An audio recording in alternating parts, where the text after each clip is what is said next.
Happy Freedom Friday, you guys, and thank you so much for submitting all of your questions. We had some really great ones from a lot of my existing coaches, and also thank you to some of those who aren't currently clients, but who are following along the journey. Lots of great stuff to work on this week. One common theme that came out was this idea of trying to find balance, how to avoid burnout, and how to almost establish a homeostasis within your business. How do you keep pushing forward to get the results that you want without sacrificing your health and burning out? And so today I'm going to talk all about what it means to be sustainably successful. So those of you who are currently enrolled in my online coaching program called Rise with Resiliency, we actually have an entire lesson dedicated to doing a deeper dive on what success really means to you. So if you missed out on your opportunity to join me in my small group online coaching program, then definitely head to the link that is attached into this video and sign up for the wait list, because I will be offering it again in the next couple of months. So stay tuned.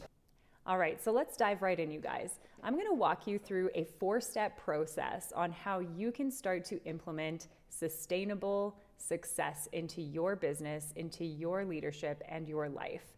So whether you're an entrepreneur or not, all of the things that I'm about to talk about today are going to apply to what's going on in your life and will really help you avoid hitting that wall of burnout or exhaustion, and help you not just see life or business as crossing a finish line, rather seeing it as an ongoing adventure. And that simple mindset shift alone will help you be less in this mode of constantly having to produce and constantly have to run at 120% of your maximum capacity. Knowing that this is a journey that's an adventure, and that there isn't necessarily a defined stop line or finish line, you're going to be able to really produce some amazing results in your life without the burnout. So let's dive right in. The first one is stop. Stop being a information hoarder, or somebody who is a task hoarder or feels like they have to do every single thing themselves. It is so disempowering to the people around you when you don't delegate what could be delegated, and not focusing on spending your time on the tasks that matter the most and actually move the bottom line. If you're in business, or if you're looking at this from just a life perspective, not delegating tasks is preventing you from doing what you could be doing to get closer to your goal. So stop being an information and a task hoarder, and identify who in your life or who in your team could be taking on the task that you're currently doing that isn't getting you closer to your goal. And ask yourself the question, if this task exists, but it's not getting me closer to my goal or my household goal or whatever is going on, then does this even need to exist? So that brings me to the next point, which is to simplify. Simplifying your tasks and your goals to really focusing on making sure that those goals and those tasks relate to the bigger picture. Again, why do something that isn't going to add to any betterment of anything? It's completely pointless. But sometimes we can get caught in the trap of feeling like we have this mindset of, if we just do more, we're going to get more results. And that is not necessarily the case. And there's a lot of research to prove that that isn't the case.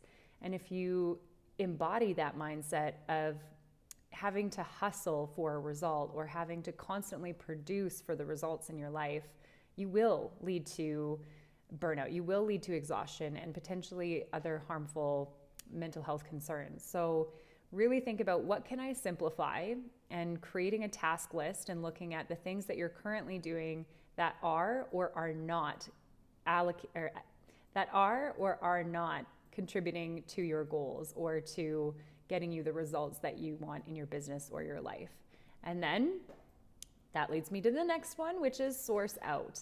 So either sourcing out completely that task that is no longer relevant because it's not adding to your bottom line and it's not contributing to you getting to your goal, source it out completely, or just eliminate it completely.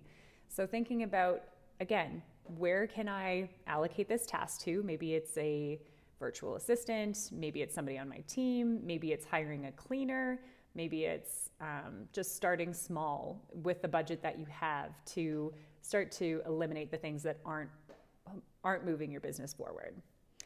And then last but not least is finding time to make space for soul satisfying activities. That's a really big tongue twister. Soul satisfying activities. So create that space in your schedule. Sustainable success is also about working in cycles. So being able to know that there's a period of, I have to work really hard and I have to hustle and I have to, produce a certain result, whether it's a project deadline or whatever. But then also know that that can lead to a chronic state of feeling like you have to produce and you have to hustle. So catching yourself and asking yourself whether or not you have to continue hustling or you have to have this project deadline met at this point, or can it be flexible? Where is your recovery period? Where can you start to add in, again, sprinkling like 5 minutes a day, or whether it's half an hour a week for you to completely disconnect and go for a walk and reconnect to nature. Whatever fills your soul up. I want you to start to carve that into your schedule every single week and dedicate time to it. It makes a huge difference. So I want you to practice those 4 different sustainable success practices, and I'll do a quick recap. So number 1 is stop disempowering others by being a hoarder of information or a hoarder of tasks. Simplify, looking at what are the tasks that you are doing that are either contributing to you getting to your goals or don't make a difference at all. Find a way to measure that and then either eliminate or source out what that task that you're currently holding on to, source that out to somebody else that could take it on. And if it's not moving the bottom line, then again, consider if it's something that you can just eliminate altogether. And then last but not least is carving out this space, again, for those soul satisfying activities that you so deserve every single week to help you replenish, to help you get out of this chronic feeling of having to constantly produce and constantly hustle. I hope you guys enjoyed today's Freedom Friday episode. Again, if you didn't get a chance to jump into my 8-week small group coaching program online called Rise with Resiliency, I would love for you to sign up for the waitlist, and I will let you know when the next course will be running. I only offer 10 spots to amazing, driven, like-minded women who are all on the same journey as you. So make sure to check it out and put your name on the waitlist, and we will take the next steps from there. Happy Freedom Friday, you guys. If you have any questions for next week, I will take them anytime. You can email me at inspire@mallorychapman.com, or you can always just leave a comment here on YouTube. Have an amazing day, you guys. Happy Friday.